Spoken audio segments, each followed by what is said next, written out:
What if everything you were told about autism was backwards? What if the traits people spent years trying to fix were actually the source of something rare, something powerful? This video isn't about struggle. It's about what happens when you finally stop fighting yourself. We're going to walk through 10 specific reasons why autistic minds so often outperform, outbuild, and outlast, not despite how they're wired, but because of it. Stay with me until the end. Number 7 might completely change how you see yourself. For decades, autism was defined by deficits, by what was missing. But a growing body of research and thousands of real lives tells a different story. One about depth, precision, and a kind of focus the neurotypical world quietly envies. Sign 1. Hyperfocus as a superpower. Most people scroll, they skim, they start things and drift. But autistic individuals, when they find something that truly captures them, go all the way in. Researchers call it hyperfocus, the ability to lock on to a subject with an intensity that feels almost physical. Hours disappear, distractions fall away, the outside world goes quiet, and in that silence, something extraordinary happens. Mastery. Real, deep, uncommon mastery. While others are dabbling, the hyper-focused mind is building architecture, connecting threads no one else noticed, solving problems that stumped entire teams. This isn't obsession in the clinical, frightening sense. This is what genius looks like from the inside. Sign 2. Pattern recognition beyond the norm. There's a moment some autistic people describe, standing in a room full of information and suddenly seeing the shape underneath it all, the structure, the system, the thing everyone else is missing because they're too busy looking at the surface. Pattern recognition in autistic brains is frequently documented as exceptional. It shows up in mathematics, music, coding, language, finance, visual art. It's not a trick. It's a fundamentally different way of processing the world, one that cuts through noise and finds signal. In a world drowning in data, the mind that sees patterns isn't just valuable, it's irreplaceable. Sign 3. Radical honesty as a leadership trait. Autistic people are frequently penalized for saying exactly what they think. Too blunt, too direct, doesn't read the room. But here's what no one talks about. In environments where everyone is performing, managing optics, softening truth into nothing, the person who simply tells you what's real becomes the most trusted person in the building. Radical honesty isn't rudeness. It's integrity with no filter. And in high-stakes decisions, in medicine, in engineering, in financial strategy, that unfiltered clarity saves time, prevents disasters, and builds the kind of trust that takes neurotypical communicators years to earn. Honesty, it turns out, is a leadership skill. Sign 4. Deep commitment to systems and rules. While others improvise and wing it, many autistic individuals build systems, detailed, logical, elegant systems for managing time, organizing information, approaching problems, executing plans.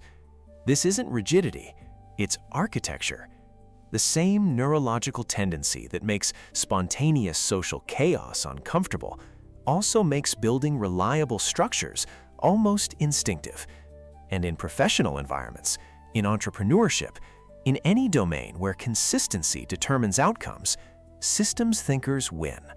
They win quietly, methodically, and completely. The world talks endlessly about passion and creativity, but it runs on people who actually follow through, who build the framework, who make sure the machine works every single time. That's a rare and undervalued gift. Sign 5. Resistance to social conformity. One of the most painful experiences in autistic life is not fitting in. The exhaustion of masking. The constant recalibration to match what everyone else seems to do effortlessly. But there's a shadow side to effortless conformity. You stop questioning. You follow. You do what's expected because expected is comfortable. Autistic individuals, precisely because social conformity never came naturally, often retain something neurotypical culture quietly erodes: independent thought. The willingness to ask why when everyone else just accepts. To try the unconventional approach. To build something new because the existing model never made sense to them anyway. That instinct? It's where most real innovation begins. Sign 6. Exceptional memory for detail. Ask an autistic person about their area of deep interest and watch what happens.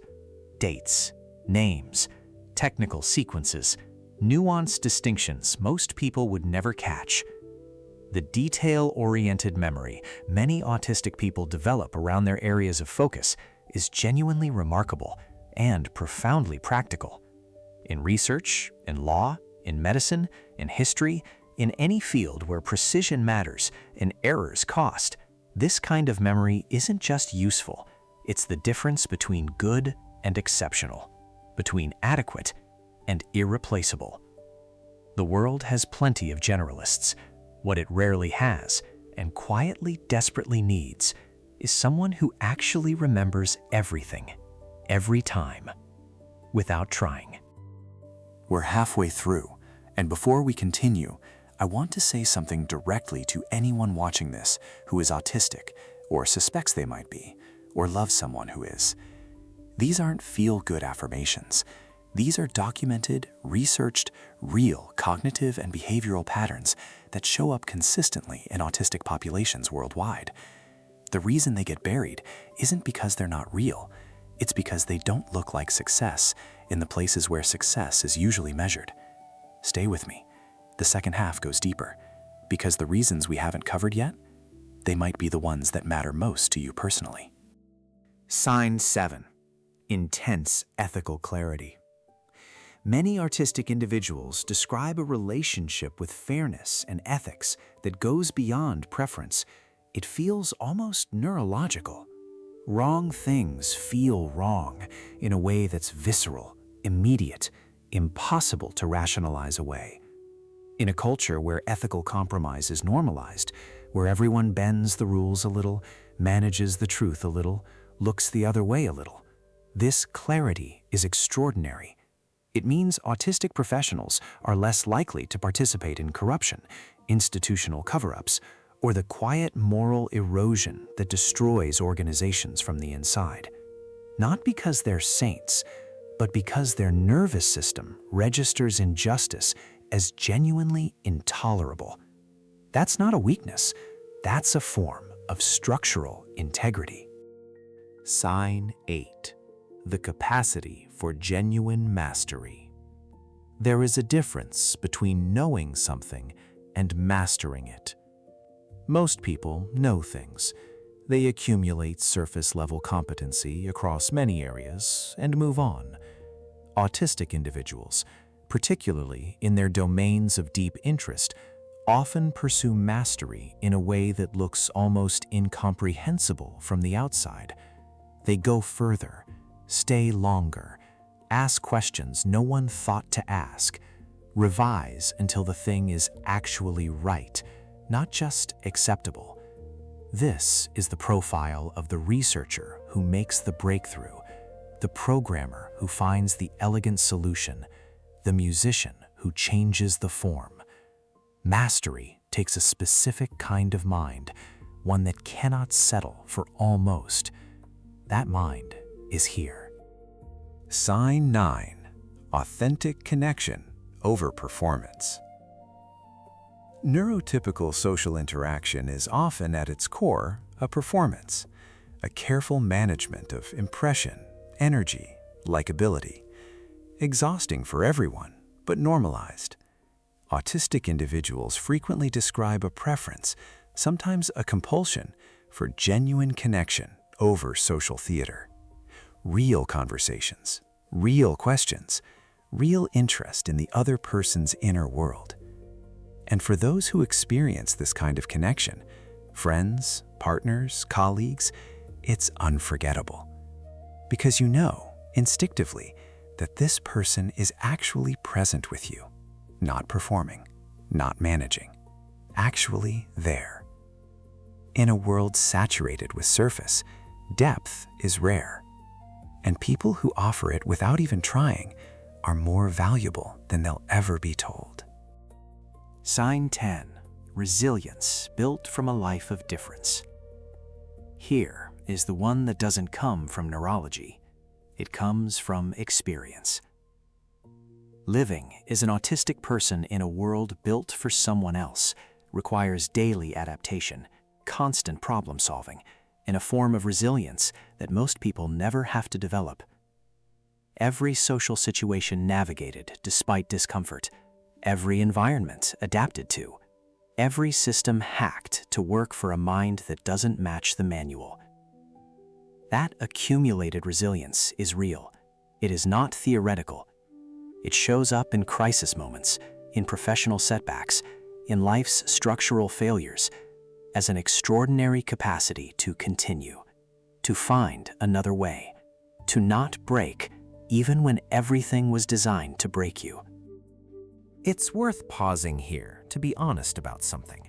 None of this means autism is easy.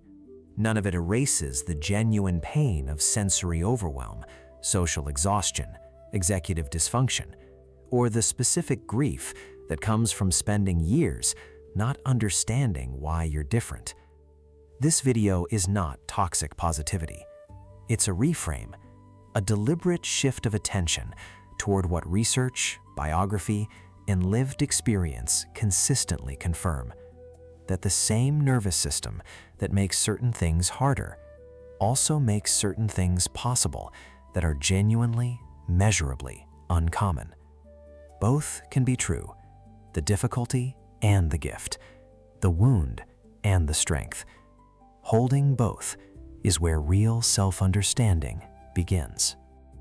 If you grew up being told you were too much, or not enough, or simply wrong, this is the moment I want you to actually stop and feel the alternative. What if you were never broken? What if the framework was broken, and you were the one seeing it clearly? What if the exhaustion you felt wasn't weakness, but the natural consequence of spending every day translating yourself into a language that was never yours? The grief of that realization is real, and so is what comes after it. When people stop performing who they're not and start building from who they actually are. So, what does this actually look like in practice? It starts with a simple but difficult shift. Stop organizing your life around your deficits and start building around your strengths. Find your domain, the thing that pulls your hyperfocus naturally, and invest in it seriously. Design your environment to reduce sensory and social friction so your energy goes toward output, not just survival. Find your people, communities, relationships, workplaces where direct communication and depth are valued, not punished. You don't need to fix yourself. You need context that fits. And the work of finding that context, of building the right conditions, is not a luxury. It is the strategy. Here's the nuance that matters. Not Every autistic person experiences all of these traits. Autism is a spectrum, genuinely vast in how it shows up across different people, different contexts, different lives. Some of what we covered today will resonate completely. Some won't apply. And that's exactly right. The goal was never to create a flattering stereotype to replace the damaging one. The goal is to expand the frame, to make visible what the clinical deficit model consistently obscures. You are allowed to take what fits, leave what doesn't, and continue building your own understanding of a mind that was always more than anyone told you.